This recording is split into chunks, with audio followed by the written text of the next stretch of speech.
Est-ce que ça va bien? Est-ce que vous avez le moral? Parce que ça tombe bien, on va en parler aujourd'hui. Donc on est sur le 5e live, un live un petit peu, différent. Encore une fois, j'essaye de tester des formats un peu nouveaux et de pas forcément parler tout le temps, de la 3D. J'aurai tout à l'heure, mon invitée Laetitia Guillaume, psychologue, clinicienne, spécialiste plutôt, TCC. Elle nous dira un petit peu ce que c'est que ces acronymes inconnus. Et on va pouvoir discuter de tout ça. Merci infiniment, salut Nora, merci infiniment pour vos témoignages. C'était vraiment hyper touchant. J'en ai pris quelques extraits, on va en parler, on pourra avoir les retours de quelqu'un, d'un peu plus professionnel que moi. Je tenais simplement à vous expliquer un petit peu le pourquoi, je fais ce live, pourquoi il est différent de d'habitude. C'est parce que, il s'est avéré que principalement à cause du travail, à cause de la 3D, à cause du changement rapide de carrière que j'ai dû faire parce que j'ai fait un film qui avait marché, je me suis retrouvé un petit peu dans l'enchaînement d'angoisse. Un truc que pas mal de gens, connaissent visiblement vu les messages que j'ai reçus. Mais j'avais envie d'en parler parce que, même si c'est un sujet qui revient aujourd'hui énormément, sur le devant de la scène, on entend un peu tout et n'importe quoi. Donc l'idée, c'était aussi d'avoir quelqu'un, qui est calé là-dessus, qui a une méthode qui est scientifiquement prouvée, pour pouvoir nous parler un petit peu de tout ce qu'on peut traverser en tant que créateur, artiste, tout ce que vous voulez, et même pour n'importe quel métier, hein, évidemment, on n'a pas le monopole de la santé mentale, loin de là. Mais on a certaines particularités, dans la manière dont notre métier est construit, dans, la progression dans notre métier est construite, qui fait qu'on peut, parfois, subir de plein fouet, ce qui nous arrive. Donc voilà, en tout cas, merci beaucoup d'être là ce soir. J'espère que tout le monde va bien, j'espère que vous avez le moral, et sinon, si vous l'avez pas trop, et ben, achetez-vous des Lego. Voilà, ça c'est le tips numéro un d'un non-professionnel, c'est achetez-vous des Lego. Et vous voyez que visiblement, je pense qu'on voit parfaitement que je vais très mal. Voilà, ça c'est l'étendue de mon malheur, tu vois. Non, en vrai, je vais très bien, et j'adore m'acheter des conneries, ça fait du bien.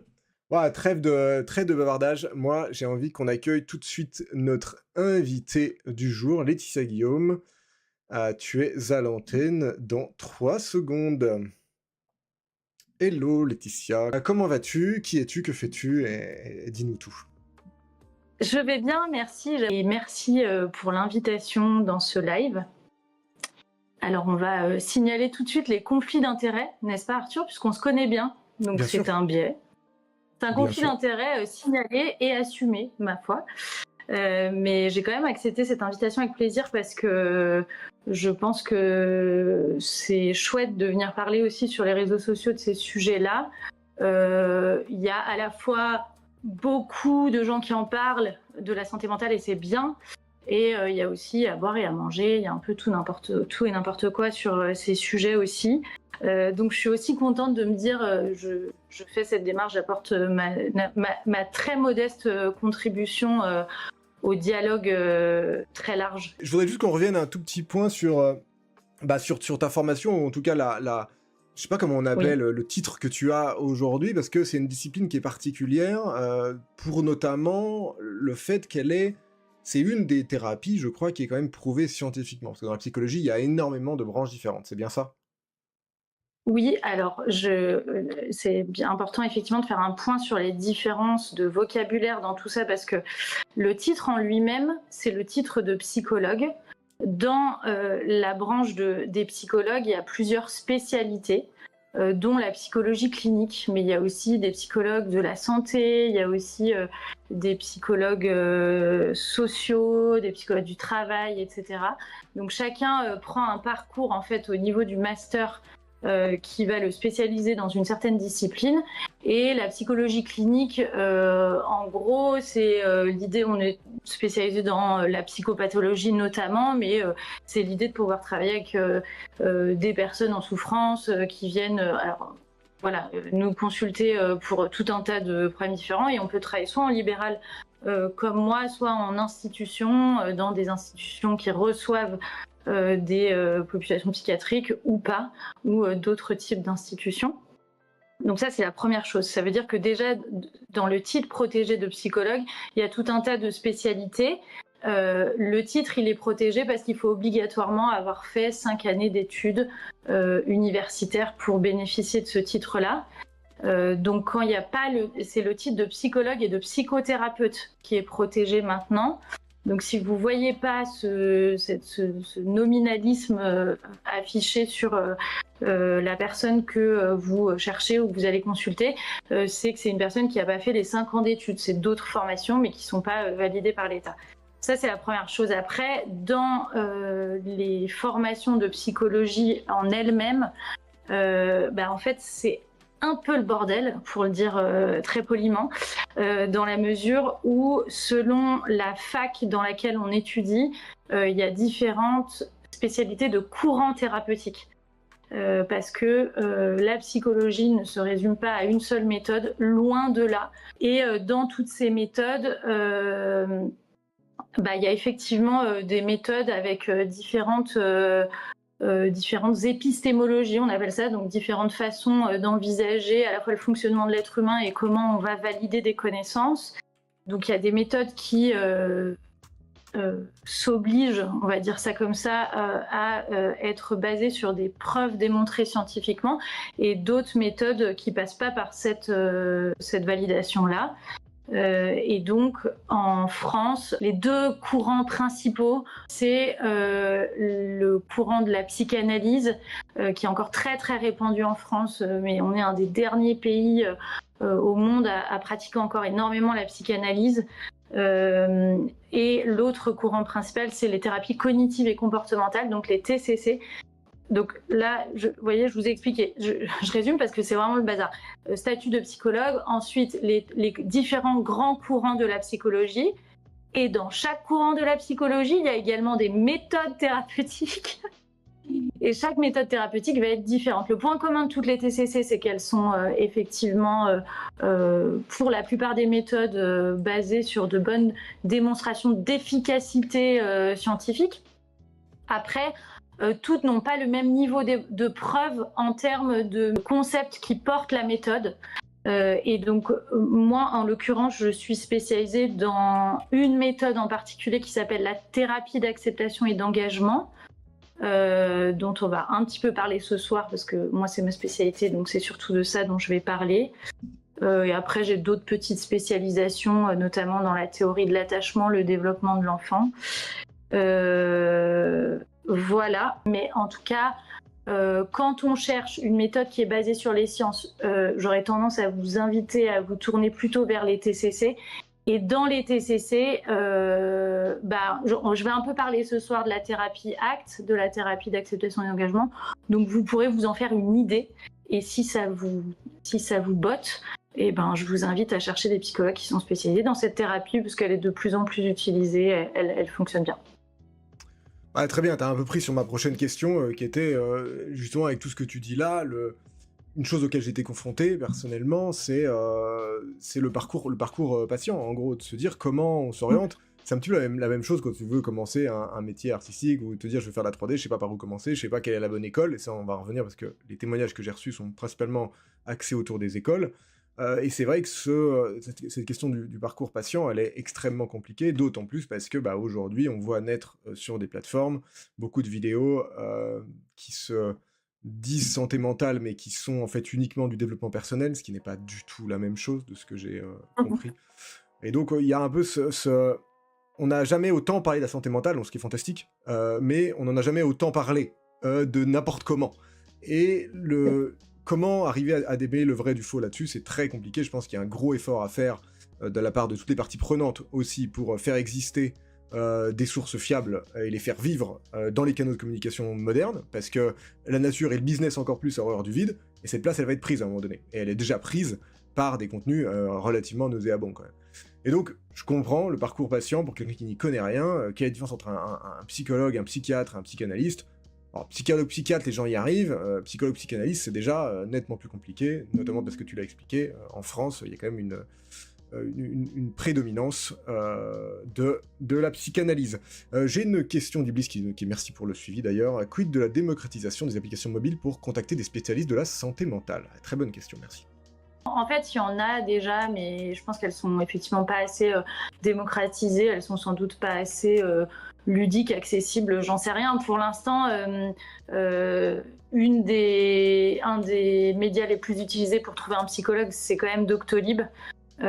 Doctolib a déjà fait l'effort, et je trouve qu'il faut quand même le souligner, de supprimer toutes les professions de son répertoire qui ne sont pas des professions avec un titre validé par l'État.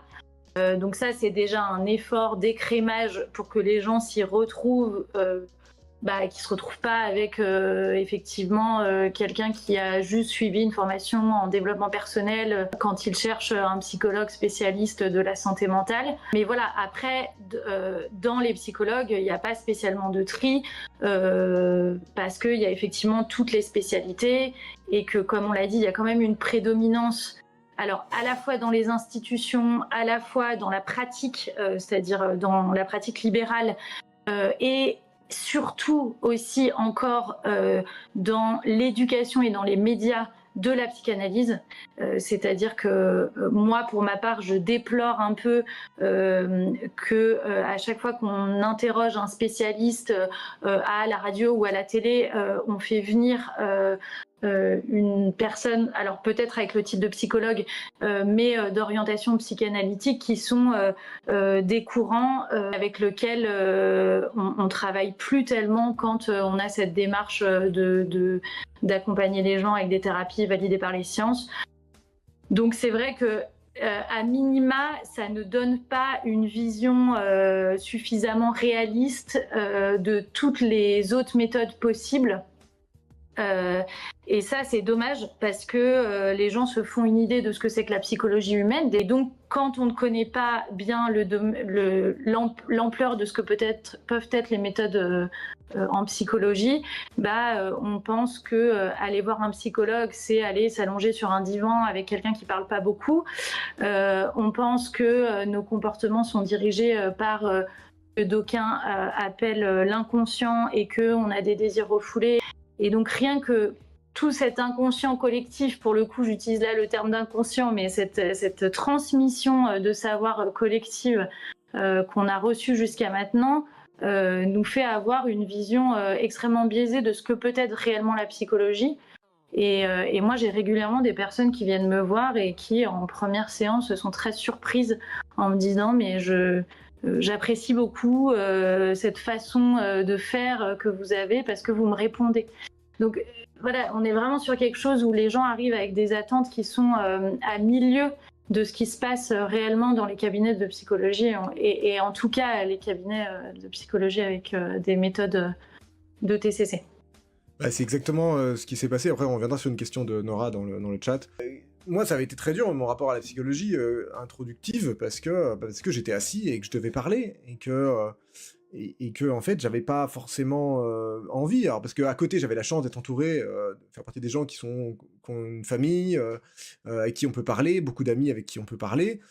Et donc, j'avais pas forcément besoin de parler. J'avais pas uniquement besoin de parler. J'avais besoin de quelqu'un qui puisse pas forcément m'apporter des réponses, parce que votre rôle, si j'ai bien compris, c'est quand même pas de donner des réponses toutes faites, pré-mâchées, de dire tu vas faire ça, ça et ça va être nickel, mais c'est de donner les clés pour comprendre ce qui t'arrive et de donner les armes pour réagir différemment à ces événements-là ou à ce que tu traverses. Et moi, j'étais là, comme ça, dans la piole, et bon, allez, dites-moi ce qui va pas, monsieur. Mais j'en sais fichtrement rien. Je veux dire, je suis pas garagiste du corps, je suis pas garagiste de la tête. Si je vais au garage et je dis, ma voiture, elle fait un bruit, je sais pas ce qu'elle a, le mec, il me demande, qu'est-ce qu'elle a,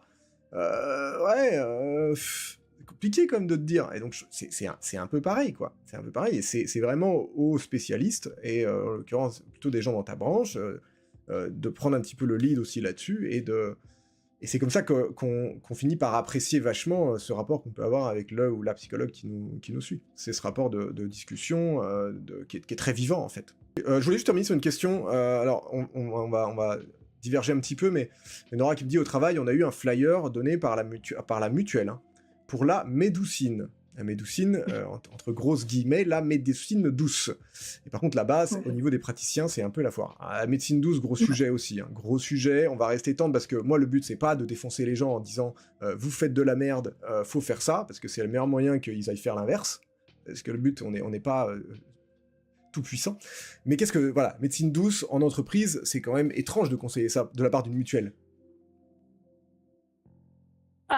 Oui, alors moi j'ai pas d'avis, je dirais, politico-économique sur les choix des mutuelles, mais je pense que les mutuelles, elles vont surtout rembourser là où il y a de la demande, en fait, et donc elles essayent de vendre quand même des contrats. Donc oui, non, c'est pas si étonnant que ça.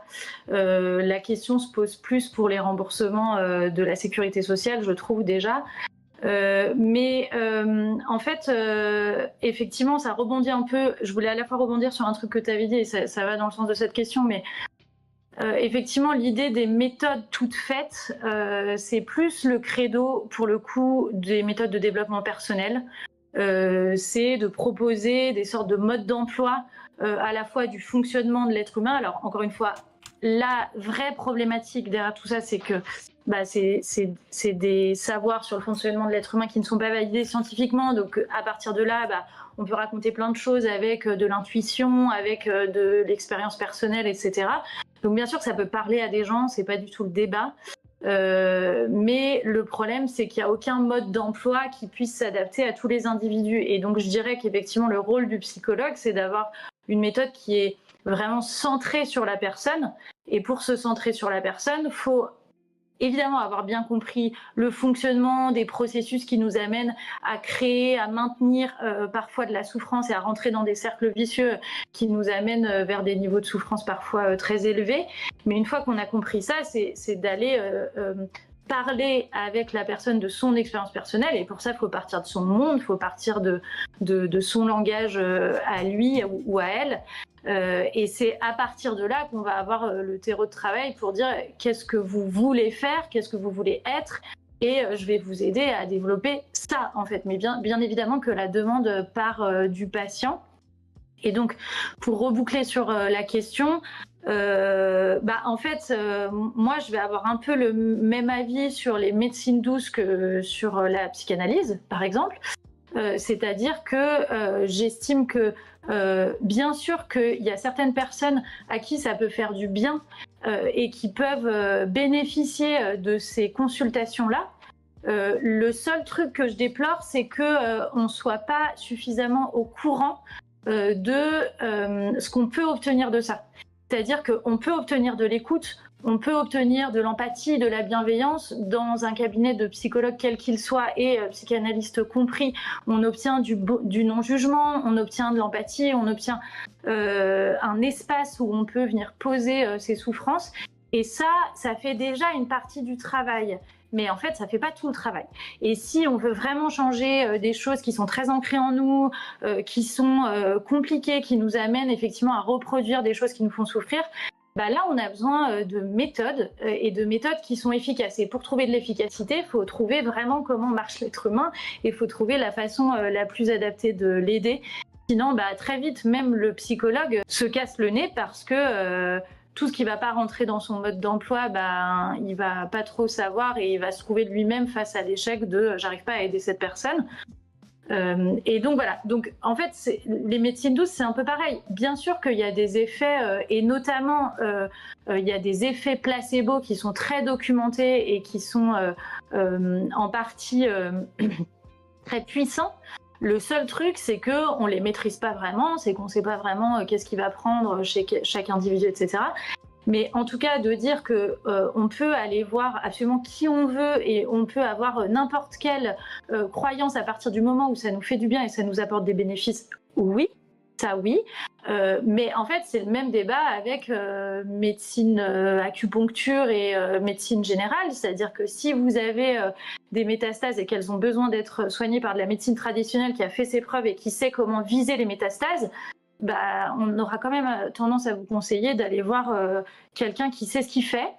Ça ne veut pas dire qu'aller se faire planter des aiguilles, ça n'a pas d'autres bénéfices sur le plan moral, sur le plan de la santé mentale, parce que ça amène de la confiance, ça amène de l'écoute, etc. etc. Voilà. J'ai une question d'Iblis aussi dans le chat. Pour avoir eu déjà des expériences avec des psychologues, je pense qu'il y a un stigmate, outre celui d'aller voir un spécialiste, mais surtout d'avoir l'impression lors d'une mauvaise expérience que le problème vient de nous. Je dirais qu'il est important de rappeler que chaque spécialiste ne correspond pas à chaque patient et qu'il ne faut pas avoir peur de changer si votre garagiste de la tête, merci pour la dédicace, ne vous convient pas. Et c'est vrai, je pense que c'est assez juste. Faut pas rester Oui. avec le grappin en se disant... Bon, après, je comprends, c'est déjà dur de faire l'effort d'aller voir quelqu'un. Si cette personne, ça ne marche pas, elle ne nous convient pas, et on se retrouve coincé, c'est quand même dur de devoir refaire la deuxième démarche et de pas se dire, comme tu dis, Iblis, d'avoir l'impression que c'est de notre faute. On se dit, bah, je suis nul, j'ai même pas réussi à aller voir un psychologue. Tu vois, le truc qui peut se passer, quoi. Ça, c'est compliqué, je pense. Ouais, en tout cas, ça fait partie des choses qu'on anticipe aussi en tant que psychologue et dont on peut être amené à parler avec la personne qu'on accompagne. C'est-à-dire que cette anxiété de performance, en fait, qui peut venir se placer, on va sans doute en parler ce soir sur Oui. le sujet des professions artistiques, mais qui peut venir se placer à tous les endroits. Et notamment quand on a du mal à parler de ses vulnérabilités, comme tout le monde en fait, aller voir un psychologue, c'est compliqué à bien des égards. Parce qu'on va confier ce qu'on a du mal à se confier à soi-même et aux autres à un strict inconnu. Et donc déjà c'est le rôle du psychologue de mettre en confiance, de pouvoir nommer ce qui est difficilement nommable parce que le psychologue va sentir qu'il y a peut-être des choses qui bloquent et va aider la personne à s'ouvrir. C'est aussi le rôle du psychologue, moi j'ai envie de le dire comme ça, si on constate que le lien ne se fait pas, la relation ne donne rien et qu'on a du mal à travailler. En fait, c'est le rôle du psychologue de checker au fur et à mesure si ce qu'il est en train de faire porte ses fruits. Donc, s'il n'atteint pas, lui, ses objectifs de changement, qu'il ne voit pas d'évolution, c'est aussi au psychologue de venir interroger à un moment s'il y a un problème et si on peut éventuellement le résoudre. Et si ce n'est pas le cas, c'est le rôle du psychologue d'inviter à réorienter la personne vers un collègue éventuellement. Donc, je ne dis pas que c'est toujours le cas, mais en tout cas, si vous vous sentez coincé avec votre psychologue, soit c'est parce qu'il y a peut-être effectivement des choses que vous n'osez pas dire, et j'aurais envie de vous inviter, parce que c'est déjà un bel exercice en soi, d'oser dire des choses qui sont pas faciles à dire. Après, si vous sentez que c'est pas du tout possible avec ce psychologue de se confier et de dire des choses qui sont même difficiles à entendre en termes de vous sentez que le suivi patine, etc.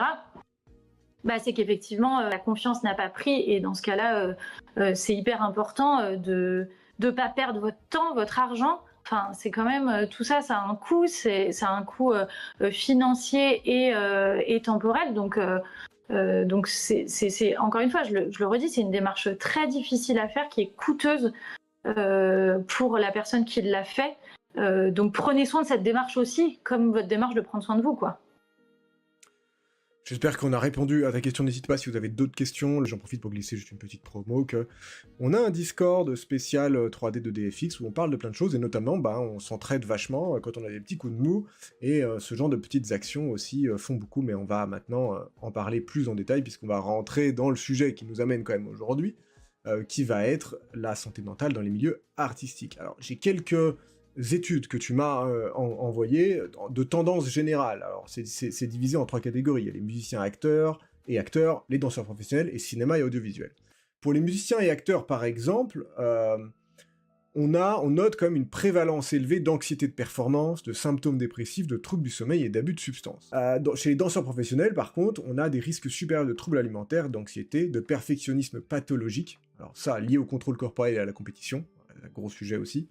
Dans le cinéma et l'audiovisuel, les études sont plus rares, mais la littérature sur les créatifs dans les milieux précaires, donc intermittence, pression sociale, exposition publique, souligne un taux élevé de burn-out et de détresse psychologique. Donc bienvenue dans notre monde, venez faire ça, c'est trop bien, on s'éclate tout le temps. En vrai c'est dur, on le sent quand on est dedans, mais ce que je veux vraiment dire, c'est on n'est pas... Il y a 2 choses que je veux dire.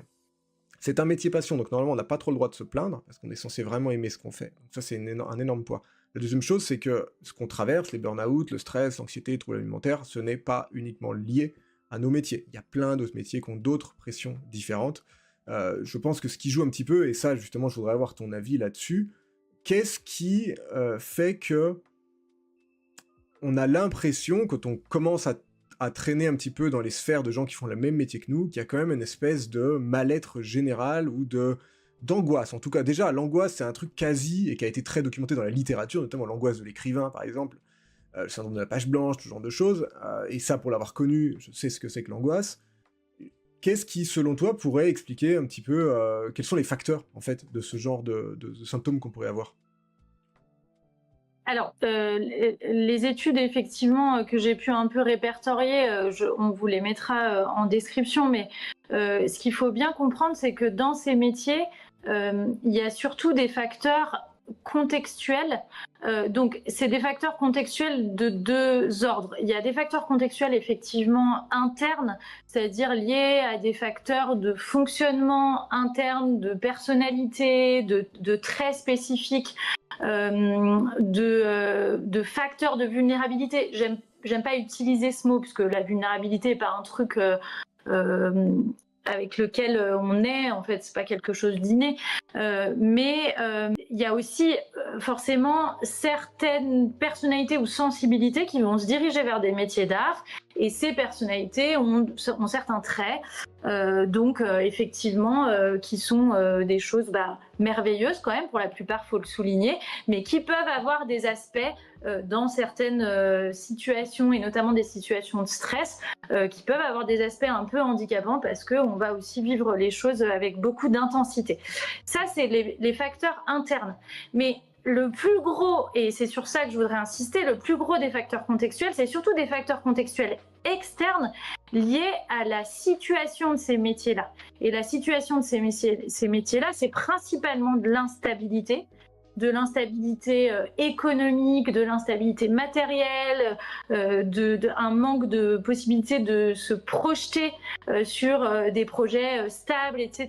Donc il y a une forme aussi de précarité économique qui est quasi structurelle à ce type de métier, parce que il n'y a pas beaucoup de financement, parce que il n'y a pas beaucoup d'aide de soutien de l'État, etc., etc. Je vous apprends rien, je pense, sur tout ça. Et il y a des facteurs aussi qui sont liés à ce contexte de pratique du métier, qui sont des facteurs d'isolement aussi, où il y a peu de... souvent, on travaille seul chez soi, ou en tout cas entre les périodes où éventuellement on voit des collègues ou on a des collègues. Justement, j'ai Benjamin Code, que je connais bien, qui est sur notre Discord, enfin aussi, et qui est un très bon réalisateur, qui me dit les enchaînements de périodes très intenses et de vide doivent pas mal jouer. Cette arythmie, quand même, elle est lourde aussi à vivre, cette angoisse de la suite. Ouais. Ouais, c'est ça. C'est pour ça qu'on parle vraiment de cette instabilité. Cette instabilité, le cerveau la déteste, surtout l'imprédictible. Et donc, il y a évidemment des personnalités qui aiment vivre comme ça, plus ou moins au jour le jour, et qui n'ont pas forcément besoin de se projeter à long terme. Mais malgré tout, le fait de ne pas savoir si le mois prochain, l'année prochaine, on va pouvoir continuer d'en vivre, si le milieu ne va pas changer, etc. On a vu un petit peu dans les témoignages aussi, forcément, actuellement, les évolutions du métier avec l'arrivée de l'IA. Tout ça, c'est des choses sur lesquelles, forcément, on est très dépendant du contexte externe. Et donc ça va créer une instabilité permanente, et donc une forme d'insécurité permanente, et ça vient avec des niveaux d'anxiété qui s'installent un petit peu durablement. Donc l'anxiété, les troubles de l'humeur, la consommation de substances, tout ça pour faire redescendre un petit peu ce niveau de stress et de vigilance constant, ça va être quand même principalement lié, non pas à des facteurs de vulnérabilité interne, mais beaucoup plus majoritairement à des facteurs structuraux de ces métiers-là. Benjamin nous dit sur le chat, parfois on aimerait que le temps s'arrête et que le lendemain qu'il accélère. Alors, rapport au temps dans les milieux de la création, alors on parle vraiment de la création. Quoique le milieu de rapport au temps dans les milieux artistiques, moi j'entends aussi les techniciens qui vont partir plusieurs semaines en tournage, sans voir leur famille, avec des rythmes de vie compliqués, à manger mal, à traîner avec plein de gens, dans des climats souvent un peu toxiques, même si ça tend à évoluer. Bon, c'est vrai que le rapport au temps, il est très compliqué, ça je peux juste faire une aparté sur ce que j'ai traversé, puisque ça a été vraiment une des sources de mes angoisses, et de me dire, la vache, il faut que je fasse absolument tout de suite. J'ai pas le temps, j'ai eu ce succès, il faut que je le transforme. Donc c'était Spoon, hein. Il faut que je transforme, il faut vite que je fasse un film, vite, parce que sinon après on va m'oublier et machin truc. Et donc ce rapport au temps, il a été très compliqué, et surtout que j'ai fait un film en très peu de temps, après j'ai refait un 48 heures, machin truc, et là je me retrouve à bosser sur des projets qui prennent vachement de temps, et donc je n'ai plus aucun repère, j'ai l'impression d'être nul, de pas avancer. Je veux dire, même quand on a du travail, même quand tout roule pour nous, même quand on est à moitié reconnu pour ce qu'on fait, il y a quand même toujours un moment où on se dit je suis qu'une merde, je n'y arrive plus, je doute, et j'ai envie de pleurer, j'ai envie d'arrêter, j'ai l'impression que mon truc s'est cassé, tu vois, parce qu'on a l'impression d'avoir un truc des fois quand on crée, je sais pas pour vous dans le chat, mais parfois on a l'impression de se dire c'est une espèce de magie noire, tu vois, et ça marche, et on sait pas trop comment ça marche, il y a une espèce d'équilibre précaire, et on a l'impression que le moment où ça a marché, on était dans un certain état, et on se dit, il faut que je retourne dans cet état pour retrouver cette inspiration créative. C'est faux, c'est une gymnastique. Évidemment, si tu vas courir 2 fois par an, il y a un moment donné, tu vas te dépasser parce que tu as un méga shot d'adrénaline, et tu vas te dire, ah bah en fait, j'y arrive. Alors qu'en fait, pas du tout, tu suis pas entraîné, et tu vas galérer ta race. Et là, c'est un peu pareil pour la création, faut créer régulièrement, faut entretenir, et il y a des fois, bah, tu fais des entraînements de merde, et des fois, tu fais des projets de merde. Et on en parle beaucoup sur le Discord avec les collègues, que... il y a plein de fois où en fait on se dit putain, on s'est regardé bosser toute la journée, et en fait on se dit mais on a rien foutu, ou alors on est nul. Et ce rapport à l'échec, il est très compliqué, et il est lié aussi au rapport au temps. On n'a plus le temps aujourd'hui d'avoir un échec en fait. T'es obligé de sortir des trucs tout de suite sur internet, t'as plus le temps du tout d'avoir un échec, et ça devient quand même extrêmement compliqué de travailler de manière détendue. Vous n'êtes pas seul, seul masculin-féminin. Vous pouvez vous faire aider, n'hésitez pas à en parler à vos proches, à vos amis, à des collègues de travail si c'est une bonne ambiance, sur nos Discord si jamais vous voulez en parler, hein, vous êtes les bienvenus aussi, le mec qui fait sa promo tout le temps, mais n'hésitez pas à en parler, mais c'est très rarement votre faute, et j'ai été le premier à me blâmer et à me trouver nul et ridicule, et à me dire je veux arrêter parce que j'y arrive pas. C'est pas de votre faute. On est conçu comme ça, notre cerveau va chercher les aspects négatifs en premier, plutôt que l'aspect positif, c'est un reste de reptilien, de ce que tu m'avais raconté. Et au-delà de ça, on est dans un milieu où, de toute façon, c'est que de la compète, c'est que le meilleur gagne, il y a très peu de place, et tout ça fait que, évidemment, le rapport à l'échec, le rapport à la confiance en soi, elle est brisée, et on le verra dans les témoignages, c'est flagrant. On a tendance à s'en vouloir quand on choisit un métier de passion, oulala. Art Wani, exactement, ça c'est un peu l'énorme sujet dont on parlera. Sinon j'ai un témoignage de Nora totalement d'accord lorsque j'étais styliste, le fait que je devais être créative sans avoir le droit d'échouer car le temps c'est de l'argent, c'est un dilemme horrible, et t'en viens de plus rien essayer de nouveau. Et bah c'est ça, et c'est ce qui se passe aujourd'hui dans la production audiovisuelle, que ce soit en termes de séries ou de contenu qui sortent sur Instagram. Les trends, c'est de la merde. On va être très très clair là-dessus, ma position est très très claire là-dessus. C'est terrible parce que si tu veux exister en dehors de ça, c'est très compliqué en tant que créateur et créatrice, pour en reparler avec plusieurs d'entre elles. C'est quand même vraiment un cauchemar, et le fait d'avoir cette espèce d'obligation de produire des trucs dans le moule qui nous est imposé, c'est catastrophique. Et évidemment, par-dessus ça, l'IA vient se rajouter à ce cocktail déjà légèrement daubé, et on est dans une situation où en fait, ça va être cataclysmique. Ça faisait partie, d'ailleurs, tout à l'heure, on a un tout petit peu switché, mais dans les facteurs externes contextuels de ces métiers, il y avait la notion d'exposition publique qui a été documentée aussi. Hein, donc c'est un vrai facteur effectivement de vulnérabilité. J'aimerais bien revenir sur le commentaire d'Artwani quand même, on a tendance à s'en vouloir quand on choisit un métier de passion. Je pense que ça, à mon avis, c'est quand même la clé, c'est la clé d'énormément de nos problèmes, c'est-à-dire qu'on n'est pas légitime à se plaindre.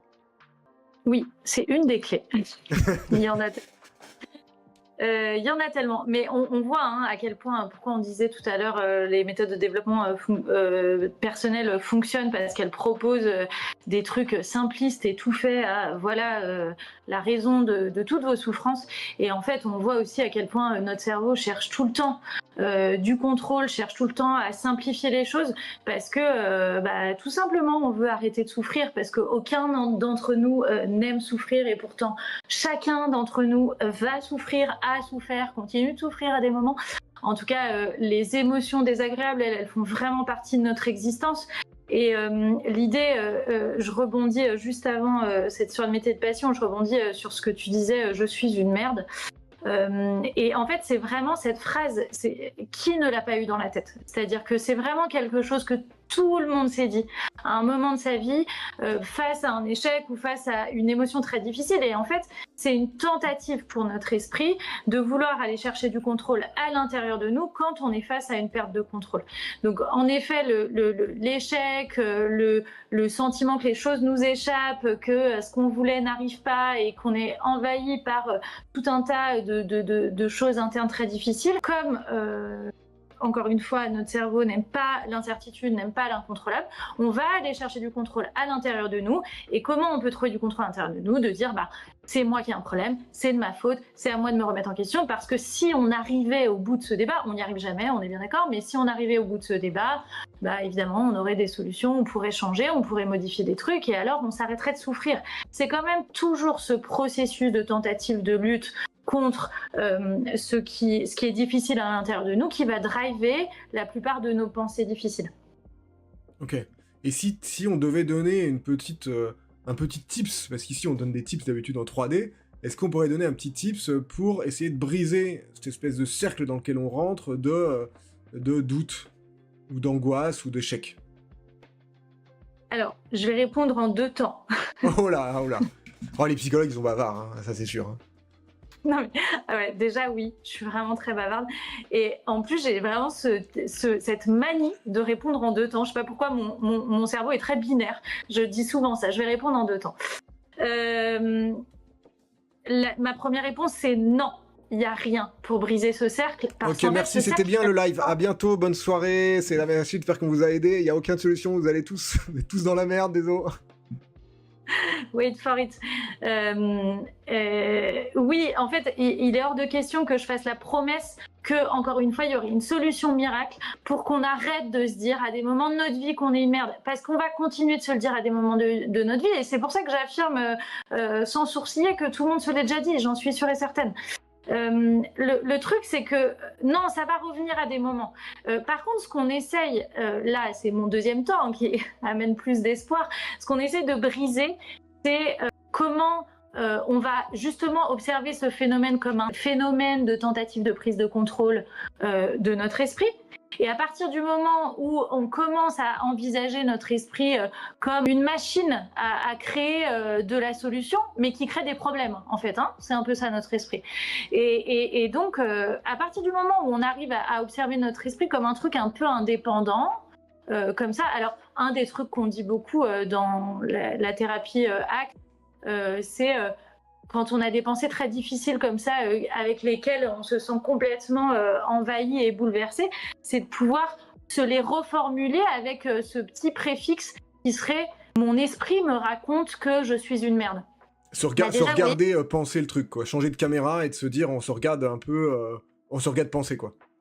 Changer de caméra, c'est une métaphore que j'adore utiliser avec les artistes, effectivement, et d'autant plus ceux qui travaillent dans le cinéma, parce qu'il y a vraiment ce truc de changement de perspective qui crée quelque chose cognitivement qui est très utile pour pouvoir prendre de la hauteur sur notre souffrance. Ça ne veut pas dire, et c'est pour ça que j'ai quand même commencé ma réponse par non, il n'y a rien qui nous permette de nous débarrasser de la souffrance, de faire en sorte que les pensées difficiles s'arrêtent à l'intérieur de notre tête. Par contre, si on regarde nos pensées difficiles en se rappelant qu'on est comme installé dans une salle de cinéma et qu'il y a un truc qui est projeté devant nos yeux, mais que c'est pas nous le réalisateur du film, que c'est notre esprit, alors Jackson. Dans ce cas-là... comment ? C'est Peter Jackson, le réalisateur. Seigneur des Anneaux. Voilà. Trilogie, c'est une trilogie version longue, hein, généralement, nos pensées. Hein. Ouais, alors moi, souvent, j'aime bien citer plutôt des réalisateurs de films d'horreur, parce que les moments où on n'a pas envie d'être dans le cinéma, c'est plutôt quand on voit des films d'horreur et des trucs où juste on a envie de sortir de la salle. Et le problème, c'est que c'est bien diffusé devant nos yeux, là, comme si c'était diffusé sur mes lunettes, et je peux pas enlever mes lunettes, je peux pas enlever mes yeux. Et donc, il y a quelque chose de l'ordre de « je suis coincée à regarder ce film ». Attends, mais on est presque dans Orange Mécanique, là. Là, ce que tu nous décris, en fait, c'est... Ok, alors, pour aller mieux, imaginez-vous dans Orange Mécanique, les yeux comme as, comme ça va être ça, votre solution pour aller mieux, ok? Regardez le film de votre vie. Je te taquine. Déjà, je sais, mais c'est très bien qu'il y ait ces retours parce que c'est probablement ce que sont en train de se dire tout le monde en entendant ça, parce que c'est très contre-intuitif tout ce que je raconte. Déjà, Orange Mécanique étant un de mes films préférés, et ça c'est une petite info personnelle où on se dit vraiment que la psychologue est une psychopathe, mais c'est vraiment un film que je trouve absolument génial. Mais en fait, c'est pas une solution pour aller mieux, c'est une solution pour se rappeler qu'on ne peut pas échapper à la souffrance. Et oui, ça ressemble un peu à Orange Mécanique. Honnêtement, si vous vous plongez tous là dans un moment de souffrance extrême, le mec dans Orange Mécanique qui est obligé de regarder des images d'horreur, bah, on l'a vécu, en fait, si on prend la métaphore de notre souffrance. Il y a des pensées, il y a des émotions, il y a des sensations auxquelles on a été exposés à l'intérieur de nous, qui ont été terribles pour nous, duquel on aurait voulu s'échapper à tout prix et on ne pouvait pas s'en échapper.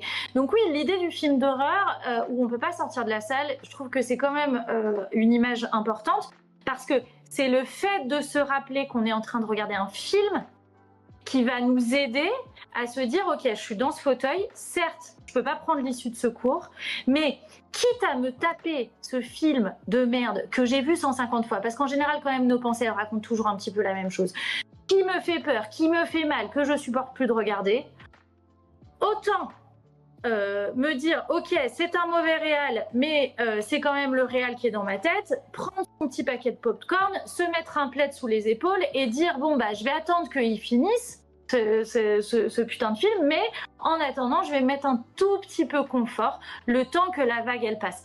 Et c'est ça où on a plus de marge, c'est-à-dire qu'est-ce que je vais faire pour pouvoir faire de la place à cette souffrance à laquelle je ne peux pas échapper. Mais plus je suis dans le film, j'oublie que c'est un film, je suis en train de lutter, je suis en train de chercher des tentatives pour m'en débarrasser, plus le film il dure longtemps et plus ma souffrance elle est intense. Alors que si je me souviens que je suis dans le fauteuil, que je prends mon petit plaid et que juste je regarde le truc en me disant c'est quand même bien de la merde, bah... Et que ça aura une durée limitée, quoi. Le film va s'arrêter au bout d'un moment. Il pourra revenir, mais différemment, quoi. Voilà, exactement. Ok. Je propose qu'on passe un petit coup sur les témoignages, parce que je pense que c'est intéressant. Je vois pas mal de questions qui arrivent. Je vais y répondre. La dénigration constante des artistes vis-à-vis de leur production, par perfectionnisme, syndrome de l'imposteur ou autre, m'a semblé assez démocratisé. C'est vrai. Même sur le ton de la rigolade, que ce soit pendant que l'on travaille ou comme lorsqu'on a fini une œuvre, c'est difficile de se sentir satisfait de soi. Et ben ça répond tout à fait au fait que l'échec, on le vit particulièrement mal. Et donc, si on vit mal l'échec, on vit mal la réussite, en gros. Si on résume, c'est ça, non? Tu m'arrêtes si je dis une connerie, hein, parce que moi je dis des trucs comme ça. Mais je pense qu'il faut accepter qu'on fait des trucs de merde, hein, aussi. On fait des projets qui sont merdiques, on fait des fois des images de merde, des fois on n'est pas bon, on est juste pas très bon, mais c'est pas grave. C'est ok. Et de se dire par contre qu'on joue tout sur un seul truc, et qu'un jour on sera satisfait de ce qu'on fait, c'est une chimère que j'ai poursuivie. Et c'est une chimère. Donc par définition, on ne peut jamais l'attraper. Et c'est très très dangereux parce que tu vas rebosser sur des plans, notamment sur de la 3D, pour améliorer, mais c'est jusqu'à où? Jusqu'à où? Et une des autres choses aussi qui est importante, dans les autres chimères qu'il y a, qui viennent avec ce que tu dis sur la dénigration des artistes ou l'ultra-valorisation des artistes, avoir du succès, chercher la réussite, chercher les viewers, chercher la reconnaissance sociale, ça a du bon, jusqu'à un certain point. Et c'est comme tout, hein, rien n'est blanc ou noir, il faut pas tout arrêter et faire un autre truc. Mais il y a quand même un côté où tu cherches un truc que tu n'obtiendras jamais entièrement, parce que tu auras tes petits shots de dopamine, ils sont très très cool, ils te font du bien, ensuite ça retombe parce que tu te retrouves solo, machin truc, tu reposes un truc, de nouveau dopamine, mais t'en veux un peu plus parce que tu t'es habitué à celle d'avant, et ainsi de suite. Et c'est un cercle sans fin. La quête à la reconnaissance sociale par la création, c'est une saloperie, et je suis en plein dedans très souvent, parce que des fois je perds le cap de ce pourquoi je veux créer des trucs. Je perds simplement l'idée de j'ai envie de raconter une histoire, j'ai envie de me faire plaisir. Et si tu pars, à mon avis, avec cette idée-là, là c'est uniquement mon ressenti, hein, je pense que ça aide déjà pas mal. Encore une fois, je donne des conseils que je suis incapable de suivre. En autre témoignage, le fait de se dire que c'est ok d'aller mal permet déjà d'éviter de tomber dans le cercle vicieux de la culpabilité. Exactement, Benjamin, c'est ce qu'on dit. On a le droit, c'est ok, c'est ok, et en fait, quand tu commences à en parler, moi, quand j'ai commencé à faire des crises d'angoisse, hein, parce qu'en gros, on était arrivé à un point où je sortais plus de chez WAM. Hein. Ça a été très compliqué, vraiment. Et ça arrivait comme ça, comme une espèce de vague, et tu te dis, je vais mourir. Alors qu'en fait, personne n'est jamais mort d'une crise d'angoisse, hein. Ça, faut le savoir, et personne ne meurt d'une crise d'angoisse. Et la complexité, c'est de se dire, j'ai l'impression d'être seul, et j'ose pas en parler parce que j'ai peur du regard des autres. Et en fait, quand tu commences à en parler, déjà, tu te rends compte que tout le monde vit plus ou moins la même chose, surtout dans nos milieux. Et donc, ça va très très bien, il faut pas hésiter de rester seul, parce que la solitude va nourrir cette espèce de cercle vicieux de l'angoisse. En te disant, je suis seul, je suis une merde, donc t'es une merde, tu commences à angoisser, donc t'es encore plus angoissé, donc tu sors plus, donc t'es encore plus seul, et ainsi de suite, et après, ben, bonjour la merde, quoi. Les témoignages que j'ai reçus, donc déjà, merci infiniment de vous être confiés à des inconnus sur Internet, c'est toujours très appréciable de votre confiance. Ils sont durs, franchement, ils sont durs, ils font mal, je peux pas savoir qui c'est, je n'ai ni les mails, ni les adresses, ni les noms, les adresses IP, j'ai rien du tout, j'ai juste un texte qui s'affiche sur mon écran, et je n'ai rien d'autre, je sais même pas l'heure à laquelle ça a été envoyé. Et donc je ne sais pas, c'est un homme, une femme, quel âge, machin. Je comprends quand même qu'il y a pas mal de jeunes, puisqu'on parle d'école notamment. Je vais vous lire ce témoignage, par exemple. Je suis sorti de l'école il y a 2 ans, je vais prendre juste des extraits, hein. Donc pour une école privée, visiblement, qui a coûté 35 000 euros. 35 000 euros pour un étudiant, voilà, bon. Alors... Donc cette personne me dit qu'après la fin de ses études, elle traverse une véritable crise existentielle. Pourtant, elle aurait pas de raison de se plaindre, parce qu'elle nous dit juste après, je suis une des rares personnes de notre promo à avoir travaillé dans des gros studios et sur de gros projets. Mais pourtant, ça, alors on a un deuxième psychologue, visiblement, qui vient nous donner un avis miaouesque. Cette personne me dit qu'elle est totalement perdue, que cette industrie l'angoisse. Elle a déjà envisagé une reconversion, elle sait pas vers quoi se diriger. La grosse question, c'est, devrais-je reprendre mes études? Ai-je jeté 5 années d'efforts et de compétences à la poubelle? La pire question du monde, vraiment ce témoignage il est dur, hein. Je me reconnais là-dedans, c'est ai-je raté ma vie? Ai-je fait les mauvais choix? C'est tout à fait normal de se poser cette question, mais qu'effectivement, on n'est pas obligé d'y répondre. En fait, c'est aussi ça, c'est que quand, à l'issue de ces ruminations pour trouver du contrôle, on arrive à ces grandes questions existentielles de qui suis-je, qu'est-ce que je fais de ma vie, est-ce que j'ai loupé quelque chose, est-ce que c'est de ma faute, est-ce que je suis une merde, enfin quand même, ça résume toujours un petit peu cette idée-là. En fait, le problème, c'est que ça va avoir un côté paralysant. En effet, on va avoir du mal à faire des choix derrière, alors que ce qui va nous aider, c'est la remise en mouvement, c'est de pouvoir faire des choix où ça soit bien aligné avec ce qui est important pour nous. Ça tient un petit peu à tout ce qu'on a dit là ces dernières minutes, mais l'idée de se dire qu'on n'a pas le droit d'être mal. Et en partie parce qu'on fait un métier passion. Alors ce terme de métier passion, c'est un piège infini, quoi. Ouais, putain. Parce qu'en plus, c'est métier passion maintenant dans tout et n'importe quoi. Et puis maintenant, je pense qu'il y a même des méthodes managériales qui vous servent du vocabulaire de métier passion pour vous faire faire du travail à outrance. Donc, il y a vraiment quelque chose de l'ordre de je n'ai pas le droit de me plaindre parce que je suis censée être heureux de ce que je fais. Et ben, ça rejoint aussi un peu cette idée de on peut souffrir aussi de la réussite parce que la réussite était censée me combler en tout point, me rendre heureux en tout point.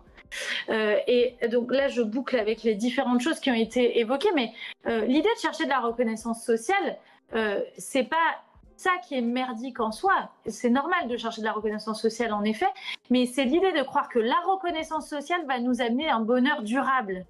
En fait, la reconnaissance sociale, oui, on va cocher cette case, mais très rapidement, il va y avoir à nouveau des doutes, il va y avoir à nouveau des expériences difficiles, et on va complètement oublier qu'on a eu de la reconnaissance sociale à un moment donné, et on va à nouveau se dire qu'on est une merde. Donc en fait, ces trucs de cycle d'émotions qui reviennent, c'est vraiment de se dire à des moments, même si j'adore ce que je fais, même si je mets du sens dans ce que je fais, ça n'empêche pas que je puisse vivre des moments très difficiles, très compliqués, et que je puisse légitimement faire de la place à ça en moi, parce que moins j'y fais de la place, plus effectivement ça vient envahir de manière très exponentielle mes choix et mon incapacité de me rapprocher de ce qui est important pour moi. Et en fait, toute l'idée, ça serait de pouvoir se dire, je peux vivre des émotions très difficiles, je peux avoir des moments de down très très importants, et en fait, tout ça ne m'empêche pas d'être heureux.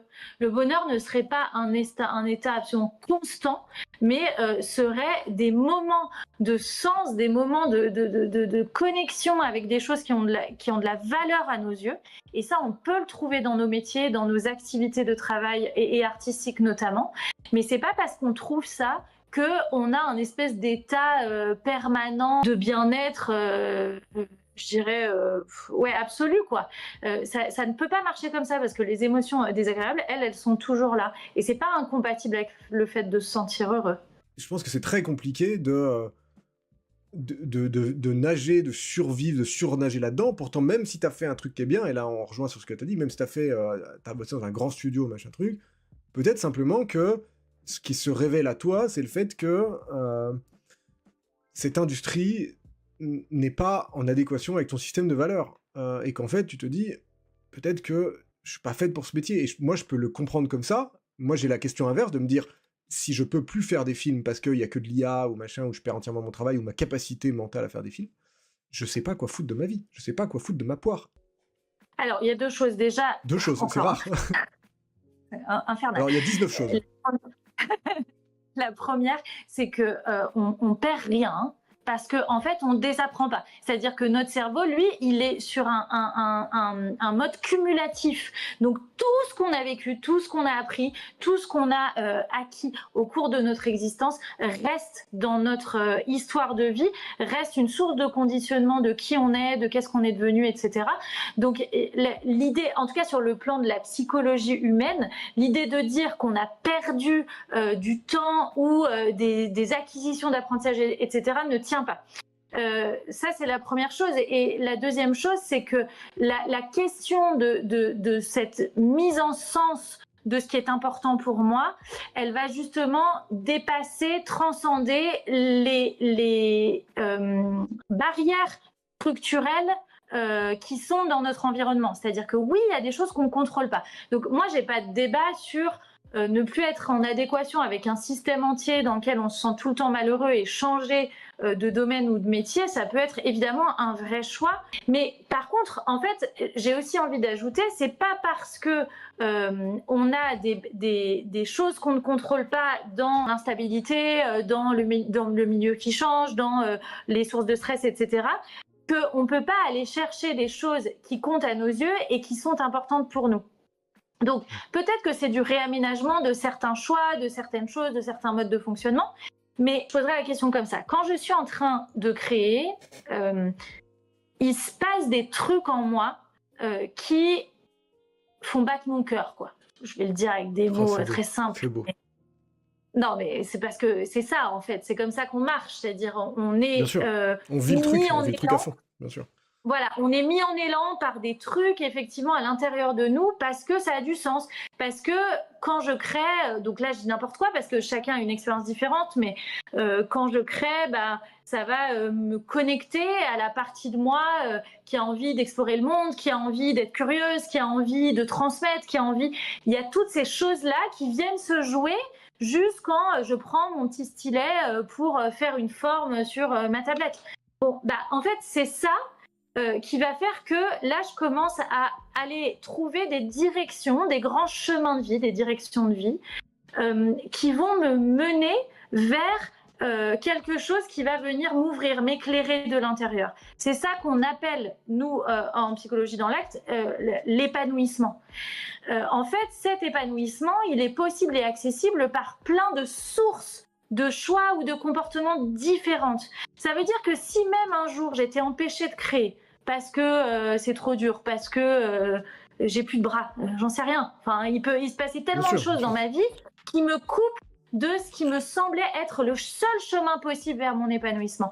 Ben, évidemment, ce qu'on va travailler en thérapie, et en tout cas ce qu'on essaye de dire ici aujourd'hui, c'est qu'il y a tout un tas de chemins alternatifs possibles pour accéder à ces grandes valeurs-là. Et si mon idée, c'est de faire de l'art, bah, faire de l'art avec un stylet, faire de l'art, si je vais, je sais pas, montrer des œuvres artistiques à des petits-enfants dans une cour de récré parce que je suis devenue bénévole de je sais pas quoi, et ben en fait, je viens y trouver la même chose. Et ça vient éclairer en moi le même sentiment d'ouverture et de ok, là je suis à ma place en fait.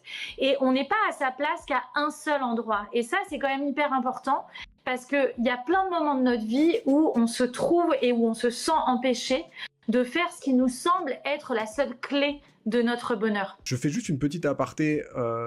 Nora, qui est très active sur le chat, merci beaucoup, et Bliss également. Un conseil qu'on lui avait donné après une énième crise d'angoisse et qui a complètement changé la manière de voir les choses, c'est que souvent la crise d'angoisse vient du fait qu'on n'a pas su dire non. Non à une demande impossible à réaliser niveau timing, non à nous-mêmes quand le corps et l'esprit a besoin de repos, etc. Est-ce que tu es d'accord avec cette idée? Je pense que c'est une réflexion intéressante.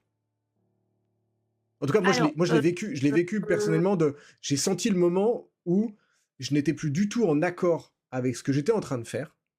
Et donc, il y a une espèce de dissonance interne, de truc où tu te dis, oh la vache, j'ai la tête qui tourne, ça sent que je monte, je suis pas au bon endroit au bon moment. Je veux aller là-bas, dans mon pieu, me coucher, me mettre sous les draps et attendre que ça passe. Donc, je pense que oui, ça peut jouer comme cette idée de pas dire non. En fait, je vais juste le redire différemment avec mes mots. Je peux pas être d'accord avec la règle générale qui serait la crise d'angoisse vient du fait de ne pas avoir dit non. C'est peut-être vrai pour plein d'individus à plein de moments, mais c'est pas toujours le cas dans toutes les situations. Il y a beaucoup plus de contextes que ça qui peuvent créer de l'angoisse et notamment des crises d'angoisse. Mais par contre, je dirais, pour rebondir un peu sur ce que tu as dit, que la souffrance vient d'un écart entre quelque chose effectivement qui a beaucoup d'importance à nos yeux et notre accès à cette chose qui a de l'importance à nos yeux. Et la souffrance en général, la souffrance, elle peut passer par de l'angoisse, elle peut passer par de la tristesse, elle peut passer par plein de choses. Mais oui, il y a de la souffrance qui est créée dans les moments où on se sent éloigné de ce qui compte pour nous et de ce qu'on veut être. Ok, j'espère que ça éclaire un petit peu cette discussion. On aura qui continue en nous disant, il y a un truc que je vois souvent dans les expos, les gens adorent voir des œuvres, découvrir de nouveaux artistes, mais finalement parfois on a l'impression que les gens s'en fichent un peu de savoir si demain on sera toujours là pour créer ou pas. Les gens ne savent pas comment on crée les trucs, et à raison, ils n'ont pas forcément à savoir. J'aurais du mal à reprocher aux gens d'en avoir rien à foutre il y a des artistes derrière, de connaître notre drama, parce que est-ce que ça voudrait dire qu'après on va valoriser les artistes qui ont souffert, parce qu'il y a déjà un peu le mythe de l'auteur maudit, du réalisateur maudit, qui est souvent toxique. C'est un peu un mythe qui est extrêmement dangereux aussi, à mon sens, hein, le côté qu'on ne peut créer que sous la souffrance. Bon. Est-ce qu'on a envie de valoriser ça? Je ne sais pas. C'est une bonne question, Nora, j'ai pas la réponse claire. Oui, alors ça, je voudrais intervenir parce que en amont, justement, de ce petit live, j'avais regardé cette question de l'artiste maudit parce que je me doutais qu'elle popperait à un moment. Et donc, il est complètement invalidé scientifiquement, ce mythe-là, okay. Effectivement. Très bien. C'est-à-dire que la souffrance en tant que telle, donc les émotions désagréables, celles dont on vient de parler, elles peuvent être un matériau de création, bien sûr, parce que en fait, tout est un matériau de création. Nos émotions désagréables, nos émotions agréables, toute notre histoire d'apprentissage, bien sûr. Mais en fait, c'est l'idée, justement, c'est la capacité à transformer symboliquement cette souffrance-là en matériel créatif, en création quelle qu'elle soit, qui va être porteuse. Par contre, la souffrance, quand elle est durable, quand elle est envahissante, dessert la créativité, et ça c'est documenté plutôt par les études. Donc en fait, c'est pas de dire que, encore une fois, la présence des émotions négatives ou désagréables en nous, elle existe, elle existera toujours, et ce qui est beau d'ailleurs chez les artistes, c'est qu'ils arrivent à en faire justement quelque chose de symboliquement à la fois valorisé, montrable, et puis poétique en fait, c'est-à-dire qu'ils arrivent à transformer symboliquement ce que tout le monde redoute comme étant un truc terrible, alors que en fait ça fait partie de notre condition existentielle, et ça peut être effectivement absolument magnifique. Mais par contre, de dire qu'il faut souffrir pour avoir de l'inspiration et pour créer, ça, c'est complètement faux et c'est vraiment contre-productif. Au contraire, les facteurs de créativité, de maintien de la créativité, c'est le bien-être, c'est la sécurité, c'est cette forme de santé mentale préservée. Et là, si tout ça est réuni, l'expression créative, effectivement, va jouer un rôle régulateur sur la santé mentale. Donc là, la créativité peut au contraire devenir plutôt un moteur. Et c'est marrant parce que je lisais un commentaire en parallèle de quelqu'un qui dit il y a des périodes où je me demande si travailler dans le milieu artistique ne revient pas à s'infliger une sorte de bipolarité fabriquée. comme si le système entier reposait sur l'irrégularité latente, l'adrénaline, comme si l'instabilité était la monnaie d'échange de chaque opportunité. Et pourtant, cette personne enchaîne en disant « Et pourtant, je reste, parce que je me rappelle des bons souvenirs de tournage, de la camaraderie, l'idée de créer ensemble. » Ouais, en tout cas, ça rebondit vraiment sur ce qu'on disait tout à l'heure, sur cette instabilité structurelle à ces métiers, et le fait que pour pouvoir continuer à durer avec une santé mentale préservée dans ces métiers, il y a un vrai travail de flexibilité à faire pour pouvoir s'habituer à cette forme d'instabilité que le cerveau déteste par nature. Mais en fait, au bout d'un moment, il y a quelque chose de l'ordre de on va surfer sur les vagues et parce qu'on est très au clair sur ce qu'on vient chercher dans la créativité, sur ce qui nous maintient, sur ce qui nous permet de rester et ce qui nous épanouit dans ce milieu-là, alors on est prêt à subir ces vagues de haut et de bas et cette instabilité. Mais c'est sûr qu'on s'habitue, qu'on trouve une forme de stabilité dans l'imprévisibilité, dans l'instabilité. Mais c'est possible d'atteindre un petit peu cette habitude-là. De toute façon, on n'a pas le choix. C'est la manière dont sont construits nos métiers et c'est même la manière dont la créativité fonctionne. Elle n'est pas constante, un peu comme le bonheur ou le malheur. Hein. Ça fonctionne de la même manière. Tu as des moments où tu vas créer, des moments où tu es moins dans le mood, tu es moins inspiré. Il faut vivre avec ça, il faut juste essayer, et c'est un peu ce qu'il a dit dans ce témoignage aussi, que les hauts soient pas trop hauts et que les bas soient pas trop bas. Et d'avoir une espèce de truc où tu vas vivre un petit peu moins intensément les choses, quoi. Et ça veut pas dire qu'elles seront moins bien. On va faire une petite aparté, mais tu n'es pas, de la même raison que tu n'es pas, ça c'est une phrase que tu m'avais dit peu de temps après qu'on se rencontre, que nous ne sommes pas nos émotions. Et ça, je pense que je n'avais absolument pas conscience. Moi, je vais voir des psychologues à côté, j'ai jamais entendu cette phrase. Et je pense que nous ne sommes pas non plus nos films. Nous ne sommes pas notre création. On est souvent confronté à cette idée de j'ai fait un film de merde, je suis une merde. Ça, c'est un classique. Hein. Ça y est, j'ai plus de talent, j'existe plus, je suis une merde, j'ai loupé ma vie. Alors, il nous reste ce très long témoignage. Une personne qui sort de l'école, qui trouve un stage après moult difficultés avec son école dans une boîte familiale, donc elle se dit cool, ça va être bien et tout, c'est une entreprise familiale, ils l'apprennent. Le stage se transforme en CDI, ce qui est très très rare. Elle était généraliste 3D. Généraliste 3D, donc c'est ceux qui font un peu tout, de la modé, de simulation de vêtements, de la texturing, d'animation, un peu tout. Et sauf qu'en fait, elle se rend vite compte que la personne qui est partie avant, la raison pour laquelle, selon les patrons, elle est partie, c'est que le pleurait trop, elle supportait pas le travail et tout. Déjà, énorme trigger warning. Hein. Quand t'as ça dans un poste, quelqu'un qui part, c'est rarement de... Enfin, si les patrons en parlent comme ça, c'est que c'est rarement une démission qui s'est bien passée, ou un licenciement, ou machin. C'est toujours un truc très négatif. Mais bon, ça, tu peux pas le savoir, tu sors de l'école et tout, c'est évidemment normal. Et donc, elle donne tout. Elle donne tout pendant une année. Elle fait tout ce qu'elle peut. Elle se sent toujours surveillée, stress permanent. Elle doit se débrouiller toute seule parce que indication de sa collègue et du patron diffèrent. C'est pas les mêmes infos. Donc vraiment, elle porte un peu le truc. Elle termine un projet. Elle revient au boulot le lendemain. Elle se fait lyncher parce qu'ils disent qu'ils ont passé la soirée à rattraper les erreurs qu'elle avait fait parce que elle avait pas suivi correctement les règles, sauf qu'on lui a jamais donné les règles. Ça, vraiment excellent. Le pire dans tout ça, c'est que, et ça je pense c'est hyper important, ça a été impossible pour elle de s'exprimer sur cette question-là avec ces gens-là. La bonne entreprise toxique, ouais, exactement, Rudy, mais c'est beaucoup d'entreprises. Hein. Elle se fait engueuler tous les jours, elle pleurait tous les jours au bureau, elle commence à crises d'angoisse quand elle arrive chez soi, elle a peur d'aller au travail le lendemain. Ouais, préavis, rupture conventionnelle, elle a accepté, et finalement, elle a pu souffler une fois qu'elle est rentrée chez elle, mais après, elle a tenté de faire un portfolio et se fait rattraper par les anciens patrons qui lui disent qu'ils n'ont pas le droit de poster le travail. Donc, évidemment, sans aucune preuve juridique, hein, à part un petit mail et tout. Donc ce qui se passe, c'est que ça fait 1 an qu'elle n'arrive plus à s'en remettre. Elle a perdu la passion de la 3D, et comme je disais tout à l'heure, elle n'arrive pas à faire autre chose de sa vie. Traitement antidépresseur, et l'IA qui arrive, ça déprime encore plus. La vraie question dans ce témoignage, je pense, c'est pourquoi s'acharner à vouloir faire quelque chose qui va être remplacé. Alors déjà, ça me paraît important de quand même rebondir un tout petit peu sur ce témoignage, c'est vraiment normal de se sentir comme ça après des expériences pareilles, c'est des expériences extrêmement traumatisantes. Et en effet, ça vient entamer la confiance qu'on a et dans notre valeur et dans la valeur de notre travail. Et donc, pour se remettre en selle après ça, c'est normal que ce soit très difficile. Donc, quand on est effectivement à ce niveau de souffrance qui nous empêche, en fait, si ça nous empêche de continuer ce niveau de souffrance, j'encourage vraiment la personne à pouvoir voir quelqu'un et se faire aider parce que ça peut vraiment débloquer les choses. Enfin, en tout cas, pour l'instant, il y a un traitement d'antidépresseur, c'est déjà une base qui peut aider. Ouais, et donc effectivement, après, en fait, moi, je vais répondre un peu la même chose. C'est l'IA pourrait être, j'ai pas la réponse évidemment à ça, mais pourrait devenir un empêchement à faire quelque chose qui vous épanouit. Je dis vous au sens Hmm, large, qui êtes dans ces métiers-là. Et si c'était le cas, alors votre vie ne s'arrêterait pas.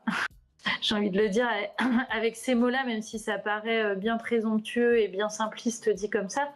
Mais il y aurait des chemins possibles pour trouver en fait d'autres sources d'activités ou de choix qui vous rapprochent de ce qui a été vraiment source d'épanouissement et ce qui vous a fait vous sentir bien.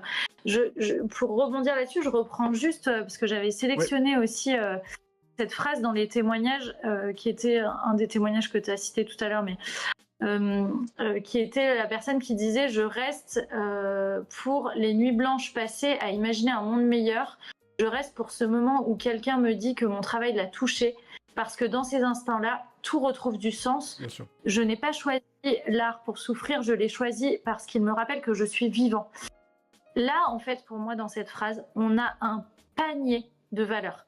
C'est-à-dire de valeurs personnelles de cette personne. Qu'est-ce qui le reconnecte à des sources d'épanouissement dans son activité? Et donc, effectivement, on voit bien cette balance équilibrée dans ce témoignage entre oui, je souffre, oui, il y a plein de moments où c'est difficile, mais en fait, j'accepte de me laisser traverser par ces vagues de souffrance parce que justement, je suis connectée à ce sens-là. Et en fait, c'est la connexion au sens que ça a pour vous d'être en train de créer et qu'est-ce que ça vous fait vivre exactement d'être en train de créer. Parce que ce qu'on vient de dire, c'est un témoignage parmi tant d'autres. En fait, chacun décrit différemment et vit différemment, a des valeurs personnelles différentes sur ce qu'il va trouver dans cette pratique artistique-là. Et donc, effectivement, quand on lit ces lignes-là, on a tous, en tout cas moi ça me le fait, mais on a vraiment ce sentiment de, oui, ça nous rassemble sur l'essentiel, sur qu'est-ce que je suis venue chercher comme sens dans cette existence, qu'est-ce que je suis venue poser de moi dans ce monde, qu'est-ce que j'ai envie de transmettre au monde et aux gens autour de moi. Et en fait ça, on voit que imaginer un monde meilleur, toucher quelqu'un, retrouver du sens, être vivant, bah, on voit que ce sont des choses qui ne sont pas spécifiques à l'art. Ça veut dire aussi que si demain, cette activité artistique est empêchée pour une raison ou une autre, on pourra aller rechercher ces sources de connexion à ce sens très profond dans d'autres choses. Et c'est ça qui va faire qu'on ne s'écroule pas totalement. Le problème, c'est quand on te dit, moi, j'adore un truc, j'adore, par exemple, dessiner, machin truc, enfin, pas moi, hein, mais quelqu'un te dit, j'adore dessiner, machin truc, on te dit, bah, tu pourras plus. Et là, on te dit vraiment, en fait, on va t'enlever un truc, on va t'enlever une énorme source de plaisir. Oui. Et ça, c'est très dur à vivre. Et je comprends tous ces témoignages qui sont là. Bien sûr, c'est très dur à vivre et on n'est pas en train de dire que c'est pas légitime de ressentir de la souffrance, de la frustration, de la difficulté, même des sources de traumatisme, de tout ça. La seule chose qu'on est en train de dire, c'est que des sources d'épanouissement, il y en a beaucoup plus que ce qu'on imagine. Et elles passent pas forcément par un type de comportement ou d'activité qu'on a réussi à identifier par le passé comme nous rendant heureux. On va juste terminer par un petit truc un peu plus fun, qui va parler de l'angoisse. C'est ça ma notion du fun, hein. Mais on va parler de l'angoisse et on va parler de 3D et angoisse, et tu vois, ça va être assez cool parce qu'on va essayer de matérialiser une espèce de métaphore de l'angoisse et d'une manière de retrouver un cap. Ça va être assez fun. Je vais d'ailleurs passer sur cette scène en attendant. On a parlé un petit peu de l'éducation qu'il y avait dans certains milieux, que je lis un témoignage là-dessus. Compétition entre les élèves est de mise, même entre les élèves, l'ambiance est devenue délétère à la fin du cursus, accentuée par le fait que l'élève finance lui-même sa collection de fin d'année, donc il n'y a pas d'égalité des chances selon les moyens et l'entourage de chacun. Qu'est-ce que les professeurs sont très durs, j'ai été témoin de moqueries racistes, de mots très durs, alors ça c'est là dans beaucoup de métiers, hein. Mais de te dire qu'on est quand même là où on est censé former un petit peu des jeunes à un métier qui est difficile, on leur en fout déjà plein la gueule. Mais j'ai même pas, enfin ça me dépasse que dans le milieu de l'apprentissage, on puisse créer ce genre de climat, sachant que c'est carrément inverse à ce qu'on sait aujourd'hui et depuis bien longtemps, pour le coup, des processus de l'apprentissage et de comment on apprend et de comment on donne aux gens envie d'apprendre et l'élan d'exploration et de l'apprentissage et de la curiosité. En fait, on le sait, pour le coup, en psychologie, ça a été démontré depuis bien longtemps. Et donc, ces aspects très punitifs dans ces systèmes scolaires, c'est non seulement complètement inefficace, mais effectivement, ça crée juste des générations de personnes euh, abîmées et démotivées complètement, là où on est censé faire exactement l'inverse, en fait, hein, donner le goût de l'apprentissage et de la curiosité. Petite question de Artwani. Donc déjà, bravo et merci de poser une question en direct sur le live sur ce sujet-là. C'est pas évident, le regard des autres. J'ai tendance à être anxieuse car je me projette trop dans le futur. Aurais-tu des conseils? Eh, regarde, c'est pas si mal parce qu'on a la barque qui vient d'arriver au même moment. Oui. C'est pas Je pense prévu, hein. que ça- C'était vraiment pas prévu. C'est un hasard complet. Alors, est-ce qu'on peut répondre à cette question? Est-ce que tu aurais des conseils? Et pourquoi cette barque? Pourquoi cette barre? J'ai fait cette petite scène juste avant qu'on lance le live. La première chose que je vais dire, c'est que c'est vraiment un phénomène naturel de se projeter énormément dans le futur. On l'a dit tout à l'heure en début de live. En fait, notre cerveau, il est organisé pour essayer de prédire l'avenir et de diminuer l'incertitude.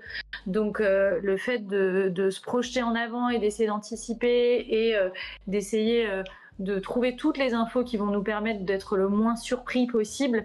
Bon, ça, c'est le boulot de notre esprit. Par contre, effectivement, ce qui devient délétère, c'est quand on cherche à le faire malgré le fait qu'on manque de contrôle, puisqu'il y a plein de facteurs qu'on ne peut pas anticiper et en fait, ça se passe jamais exactement comme on l'a prévu.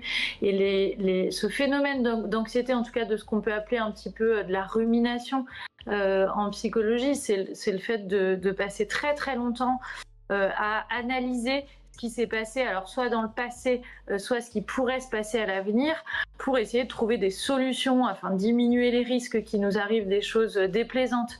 Mais le problème de la rumination, c'est que c'est un cercle vicieux parce qu'en fait, plus on va essayer de répondre à ces questions, plus ça va générer d'autres questions auxquelles on ne peut pas répondre non plus.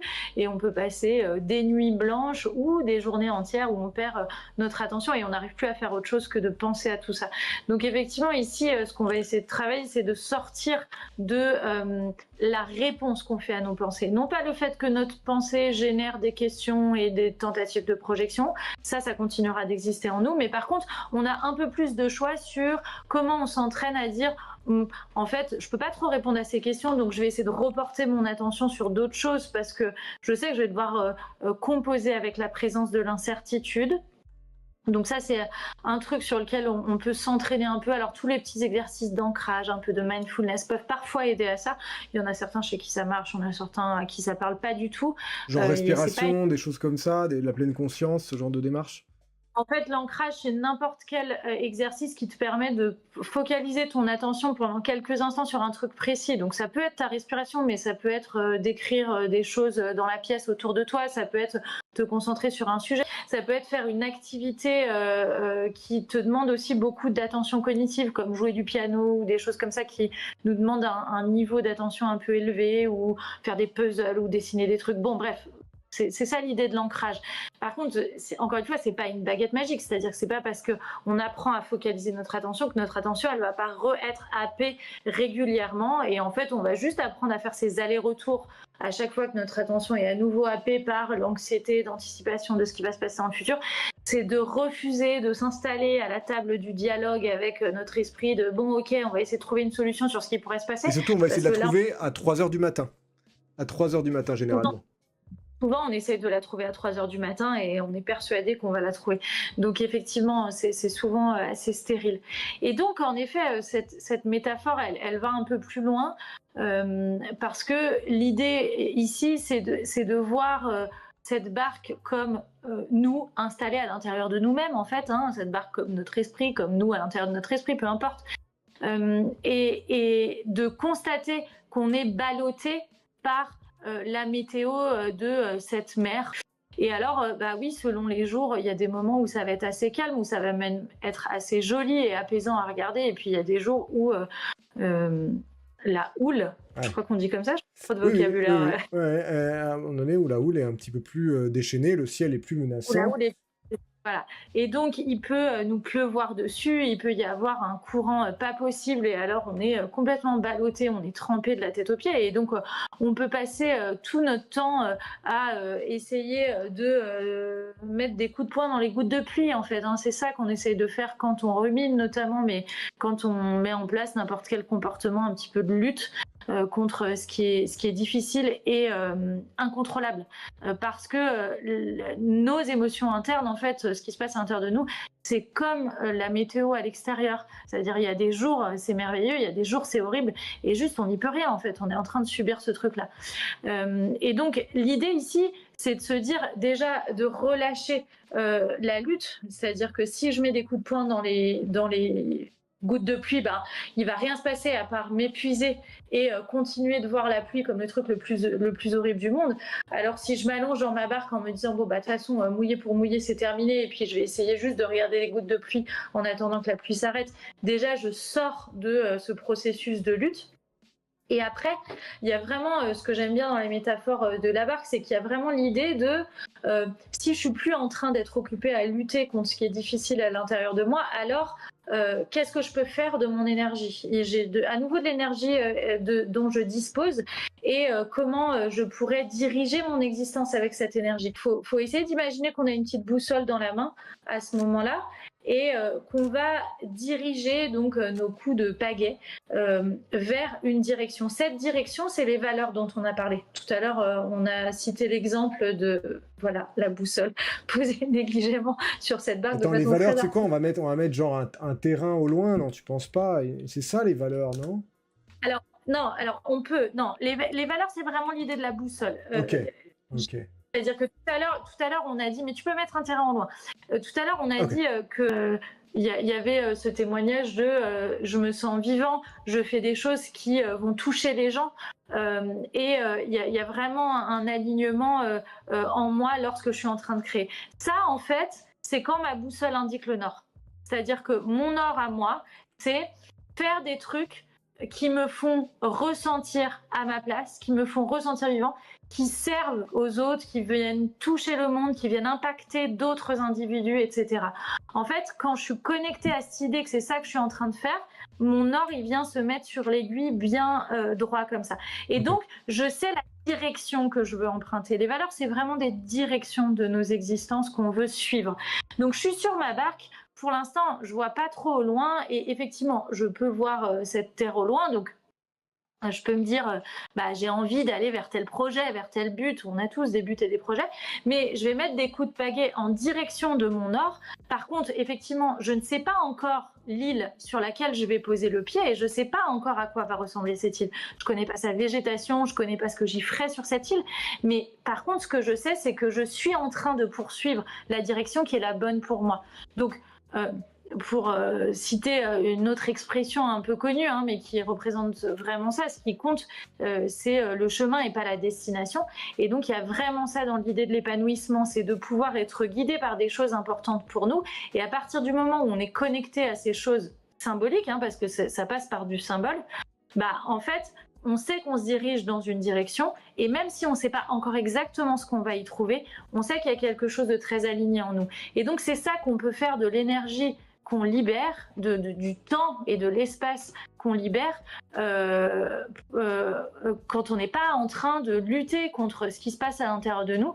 Ça nous permet d'aller faire plein de choses qui vont nous connecter à ce qui est important pour nous, et qui vont être, pour le coup, sur le moment, hein, des sources d'épanouissement. Parce qu'on est assez persuadé que dans le témoignage, la personne qui dit « je reste », je pense que quand elle a écrit ces mots dans le témoignage, elle était connectée sur le moment à cette sensation de récompense interne de ça va pour moi quand je suis connectée à ça. Je sens que ça a du sens pour moi, et donc ça me fait rester, et donc je suis bien avec ça, même si je peux ressentir en même temps des émotions désagréables. Mais si on a cette montagne qui est par exemple... Attends, je vais juste corriger ça, qui est très très loin. Et là, on en revient au témoignage de la peur de l'espèce d'angoisse du futur et tout. Qu'est-ce qu'on peut faire pour se dire, bon, elle est très loin, mais on va quand même y arriver? Ou alors, est-ce que ça peut aussi nous rassurer de se dire, bah, des îles, il y en a, enfin des montagnes au loin, il y en a d'autres, il peut en avoir une là-bas, et peut-être qu'en fait, il faut simplement est-ce que c'est quelque chose qui pourrait fonctionner? J'essaie de faire de la métaphore avec ce que j'ai là, hein. Encore une fois, j'invente et tu confirmes ou tu infirmes. Mais est-ce que ça pourrait aider de se dire celle-là est très loin, le chemin est très dur parce que la mer est chaotique. Est-ce que ça vaut le coup des fois de changer de cap? Oui, alors ce que j'ai pas précisé, c'est que là, par exemple, dans le témoignage que j'ai cité où on était en connexion avec des valeurs, ça fait partie de certaines valeurs que cette personne ressent en lien avec la créativité. Et en fait, ce que j'ai pas précisé, c'est que des valeurs, on en a énormément à l'intérieur de nous. Et en fait, quand je suis en train de faire de la créativité, je ressens tel sens et je vais mettre tel mot symbolique sur le sens que je ressens. Mais quand je suis, je sais pas, avec ma famille ou avec ma partenaire, je ressens d'autres trucs différents qui sont d'autres valeurs, qui sont d'autres sources d'épanouissement pour moi. Et donc, effectivement, on a un or qui se met à un moment, à un endroit et qui nous mène parfois vers un objectif. Mais on peut très bien se dire effectivement, oui, c'est trop loin, et puis cet objectif, c'est trop compliqué. Et puis aussi, peut-être que là, c'est difficile de me connecter à cette partie de mes valeurs, mais en fait, j'en ai toujours d'autres à l'intérieur de moi que je peux venir convoquer. Par exemple, je peux faire une comparaison avec... dans les métiers de soins, on a souvent, c'est courant, qu'on ait des valeurs liées au fait d'aider les autres, par exemple. Et donc souvent, même dans notre vie personnelle, dans des moments où on sent qu'on arrive à aider autrui, ça nous épanouit intérieurement. On a un truc comme ça un peu qui vient se connecter et qui fait qu'on se sent heureux et fier de nous quand on se dit qu'on est utile à quelqu'un d'autre. Et ça vient être notre nord à certains moments. Mais il y a aussi d'autres moments où on est complètement épuisé et puis ça fait longtemps qu'on n'a pas pris soin de nous-mêmes. Et puis c'est compliqué aussi de tout le temps faire que prendre soin des autres. Et donc, si on était dirigé que tout le temps vers ce même nord qui est il faut que je prenne soin des autres, ça perdrait son sens de valeur. C'est-à-dire que évidemment l'éguille elle va bouger dans le sens où je peux pas toute ma vie aider les autres, sinon ça peut pas être une source d'épanouissement infini. Par contre, il peut y avoir des sources d'épanouissement infini dans la mesure où j'ai plein d'autres trucs qui peuvent me rendre heureuse. Et donc quand je suis pas en train d'aider quelqu'un, je suis en train de faire autre chose qui est aussi une valeur pour moi, mais qui va venir à un moment dans un contexte donné prendre plus d'importance. Et je suis pas obligée de, évidemment, poursuivre toujours les mêmes quêtes de sens. Voilà, je pense qu'on n'est pas très loin d'avoir fait le tour. Est-ce que toi, tu as un dernier mot? En tout cas, c'est une nouvelle aventure. Moi, je suis ravi de la vivre. Ça a été très dur. Ça a été vraiment très, très dur.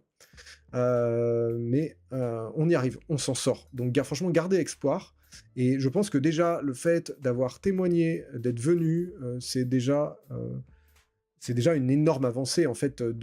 C'est déjà un énorme premier pas vers aller mieux. C'est courageux et effectivement, c'est un pas qui est important pour prendre soin de soi notamment.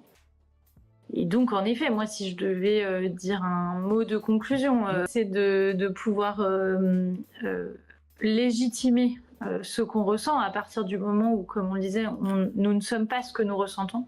Donc, c'est juste des événements météorologiques qui nous traversent et si on peut se dire que même quand c'est désagréable, ça a le droit d'être là. Déjà, c'est un premier pas hyper important parce que ça permet derrière éventuellement d'en parler, de s'entourer socialement, d'en parler à un psychologue si besoin. Mais en tout cas, ça permet aussi de se recentrer sur d'autres aspects que celui de « j'ai un problème parce que je souffre ». Parce qu'en fait, vous n'avez jamais un problème parce que vous souffrez. La souffrance devient un problème en partie parce qu'on est tous à se dire que c'est un problème de souffrir. Un très joli mot de la fin. Je pense que c'est compliqué d'enchaîner après ça, mais ça va aller. Ça va bien se passer. Vous n'êtes pas seul. Il y a des gens comme Laetitia, il y a des gens qui essaient de faire des choses à leur échelle comme moi, de regrouper des communautés, parce que je sais que c'est un métier très solitaire. Voilà, en tout cas, merci énormément à celles et ceux qui étaient présents ce soir. Merci Laetitia de ton temps et d'avoir expliqué ces concepts. Donc voyez quand même... Prenez un chat. C'est un gros problème. Non, c'est faux. Écoutez pas. Achetez des Lego. Vous serez plus jamais seul. Le mot de la fin. Merci beaucoup Laetitia, merci encore. Je vous fais tous des bisous.